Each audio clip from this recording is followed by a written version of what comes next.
আমার এই ১ বছরের আনার গাছটিতে দেখুন অন্তত ১৫-১৬টা ফল অলরেডি সেট হয়ে গেছে।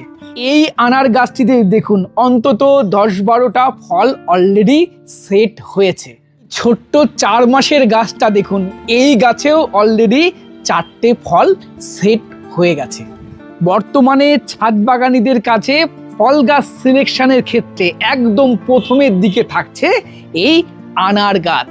এই কাঁটা জাতীয় ফলের গাছটা গরমের ওয়েদারে খুব সুন্দরভাবে সফল হচ্ছে, ভালোভাবে ফল সেট করছে এবং কিছু জাত রয়েছে যার টেস্টও কিন্তু খুব ভালো। তবে আনার গাছ করার ক্ষেত্রে কয়েকটা বিষয় একটু মাথায় রাখতে হবে। প্রথমত জাত সিলেকশন, দ্বিতীয়ত মাটি তৈরি, তৃতীয়ত সঠিকভাবে গাছগুলো প্রুনিং করতে হবে, চতুর্থ গাছে বেশ কিছু রোগ পোকার আক্রমণ দেখা যায়, বিশেষত থ্রিপস অ্যাটাক হয় এবং পাতায় ফাঙ্গাল অ্যাটাকও দেখা যায়। কয়েকটা বিষয় যদি মাথায় রাখতে পারেন তাহলে সুন্দরভাবে আপনারা আনার গাছ আপনাদের কালেকশানে রাখতে পারেন, খুব ভালোভাবে এই গাছ করতে পারবেন। চলুন আজকের ভিডিওতে আনার গাছের কোন কোন জাত আপনি ছাদ বাগানে করবেন সেগুলো থেকে শুরু করে সম্পূর্ণ পরিচর্যা নিয়ে ডিটেলসে আপনাদেরকে বলবো।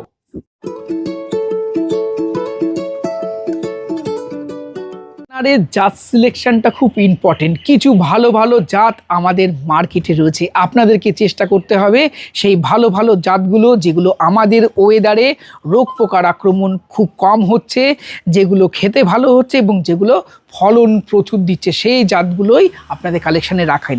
প্রথমে যে জাতটা দেখাবো দেখুন, এই ছোট্ট গাছ, এই গাছটার বয়স মাত্র ১-১.৫ বছর। এই গাছে কি পরিমাণ ফল সেট হয়েছে, অন্তত ১৫-১৬টা ফল এই গাছে রয়েছে। এটা আমাদের ইন্ডিয়ান একটি জাত, এটা সোলাপুর রেড, প্রচুর পরিমাণে ফল দেয়।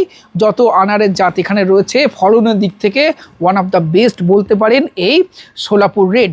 তবে এর কিছু নেগেটিভ দিকও আছে।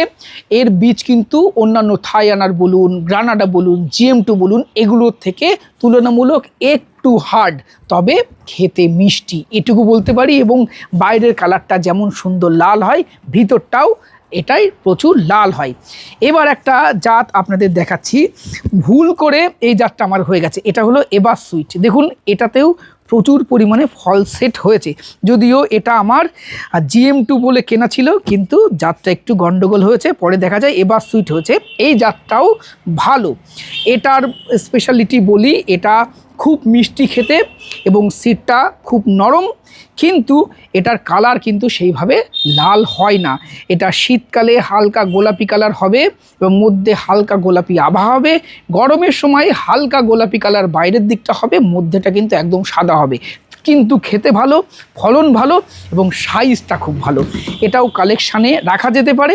এবার কয়েকটা সেরা ভ্যারাইটি দেখাই। প্রথমেই দেখাবো এই যে থাই আনার।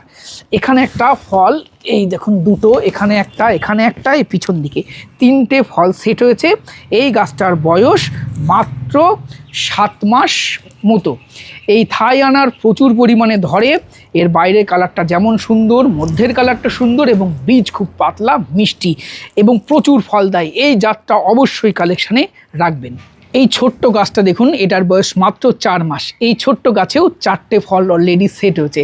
এটা অবশ্যই কালেকশানে আপনাদের রাখতে হবে।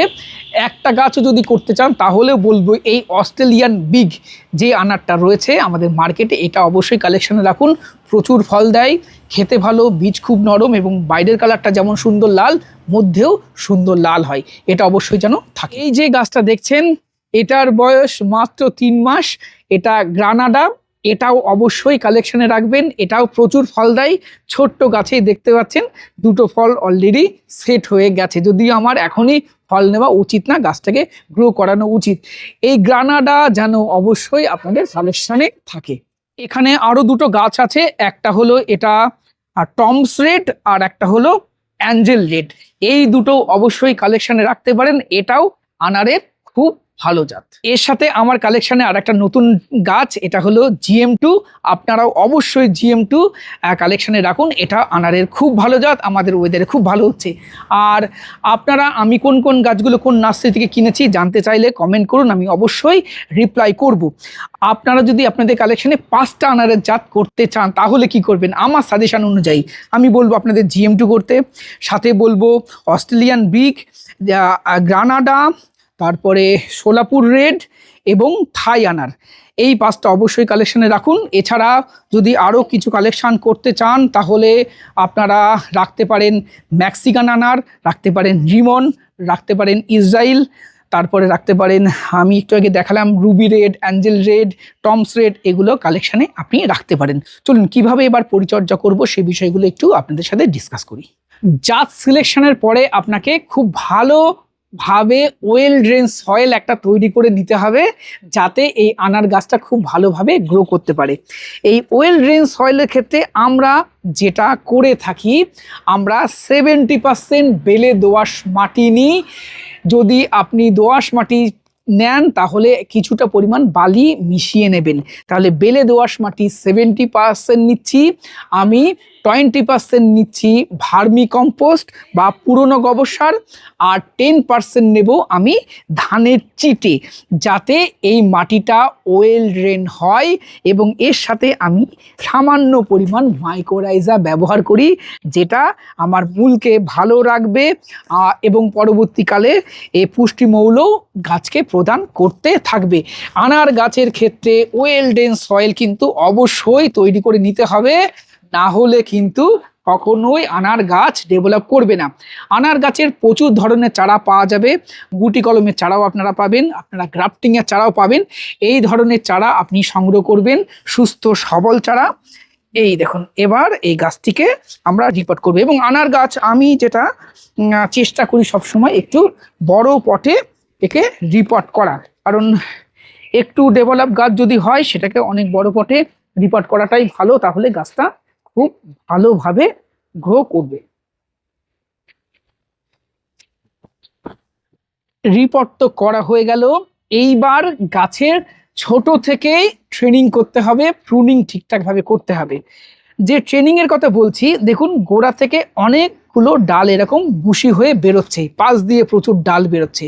আনারে কিন্তু এই ছোট গাছের এই সাইড ডালগুলো রাখলে একদমই চলবে না, সাইড ডালগুলো সব আমরা এরকম করে কেটে দেবো। আমরা এই মেন ডালটা লিডার ডাল হিসাবে রেখে দেবো, এবং ভবিষ্যতেও এখান থেকে এই ছোট ছোট ডালগুলো বেরোলে আমরা এই ছোট ডালগুলো এরকম করে কেটে দেবো। চেষ্টা করব মোটামুটিভাবে 2 হাত কোনো রকম ডাল আমরা রাখবো না, সোজা এই ডালটাকে আমরা গ্রো করে নেব। এবং আনার গাছে যদি সঠিক আপনি প্রুনিংটা করতে পারেন, সঠিক ট্রেনিং করতে পারেন, এটা একদম সেই ঘাস বনের মতন একদম বাড়ে, প্রচুর বাড়ে, এ বাড়তে সময় লাগবে না। এবার এই গাছটিকে আমরা একটা স্টিক দেব, স্টিক দিয়ে সুন্দর করে আমরা বেঁধে দেব, যাতে এটা সোজা একদম উপরে উঠতে পারে। আমি আনার গাছ যখন প্রথম করি, হ্যাঁ আমি কিছু ভুল করেছিলাম, ভুলগুলো একটু বলি। আমি দেখুন এই সোজা ডাল উঠেছিলাম না, আমি এখান থেকে গাছ পুষি করেছিলাম, যার জন্য প্রথম দিকে আমার গাছে ফল আসতে চাইছিল না। তারপরে এই ভুলটা যখন শুধরালাম, গোড়ার সমস্ত ডাল আমি কাটলাম, এখান থেকে 2টো ডাল উপরের দিকে নিয়েছি, তখন থেকেই দেখলাম সুন্দরভাবে ফল সেট হয়েছে। এই ভুলটা আপনারা করবেন না।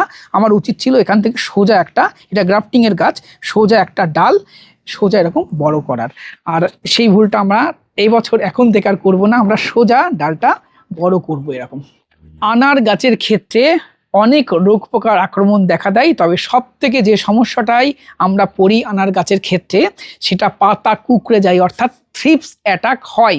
কিন্তু আমার গাছগুলিতে দেখুন কোনো থ্রিপস অ্যাটাক নেই, কোনো পাতা কুঁকড়ানো রোগ নেই, পাতা হলুদ হয়ে যাওয়া, এই সমস্ত রোগগুলো আমার গাছে নেই।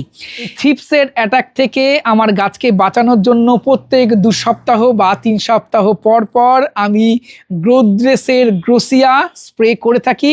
এটা থ্রিপস অ্যাটাকের ক্ষেত্রে খুব কার্যকারী একটি পেস্টিসাইড, অবশ্যই আপনারাও ব্যবহার করতে পারেন। এছাড়া আপনারা ফিপ্রোনিল 5% এই কম্পোজিশনের কোনো পেস্টিসাইডও ব্যবহার করলে ভালো রেজাল্ট পাওয়া যেতে পারে। ছাড়া আনার গাছে আর একটা মারাত্মক সমস্যার সম্মুখীন আমরা হই, অনেকে হয়তো এই সমস্যার কারণে আনার গাছ করাই বন্ধ করে দিয়েছেন, সেটা হলো লিফ ব্লাইট। অর্থাৎ পাতা দেখবেন পাতায় হলুদ ছোপ ছোপ ছোপ ছোপ হয়ে যায় বা ব্ল্যাক ব্ল্যাক স্পট দেখা দেয়। এই লিফ ব্লাইটের প্রধানত হয় ফাঙ্গাল অ্যাটাকের কারণে। এটা সাধারণত বর্ষাকালে বেশি দেখা দেয় বা এখন মাঝে মধ্যে বৃষ্টি হচ্ছে, বাতাসে আর্দ্রতা বেশি থাকলে মাঝে মাঝেই বৃষ্টি হলে এই লিফ ব্লাইটটা বেশি দেখা দেয়।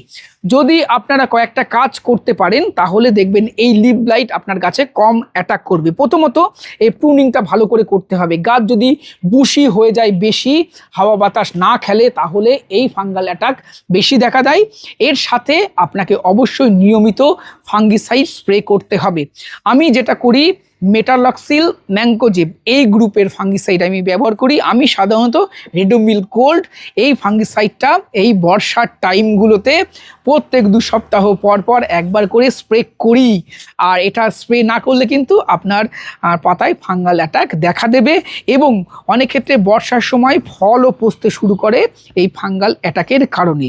এই ফাঙ্গিসাইড কিন্তু আপনাকে নিয়মিতভাবে এই সময় স্প্রে করতে হবে। মনে রাখতে হবে, এই আনার গাছ কিন্তু এতটা আর্দ্রতা পছন্দ করে না, আনার গাছ এত বৃষ্টি পছন্দ করে না। তাই একে প্রথমত ভালো সয়েলে দিতে হবে, যে সয়েলের কথা আমি প্রথমেই বললাম, ওয়েল ড্রেন সয়েল।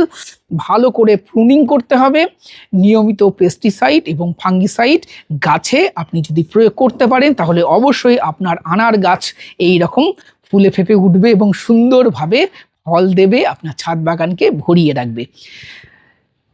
তো দর্শক বন্ধুরা, আজকের প্রতিবেদন আপনাদের কেমন লাগলো কমেন্ট করে জানাবেন। আর যদি আমার এই গাছগুলো কোন নার্সারি থেকে আমি নিয়েছি আপনারা নাম ধরে ধরে জিজ্ঞাসা করেন তাহলে অবশ্যই আমি রিপ্লাই করব। বর্তমানে আনারের উপরে খুব ভালো ভালো কিছু নার্সারি কাজ করে চলেছে, আপনারা চাইলে সেই সমস্ত নার্সারি থেকেও আপনার পছন্দের আনারের ভ্যারাইটিগুলো কালেক্ট করতে পারেন। আজকের প্রতিবেদন আপনাদের কেমন লাগলো কমেন্ট করে জানাবেন। ভিডিওটি ভালো লাগলে একটি লাইক করবেন, নতুন হলে চ্যানেলটি সাবস্ক্রাইব করে রংধনু গার্ডেনের সাথে থাকবেন। নমস্কার।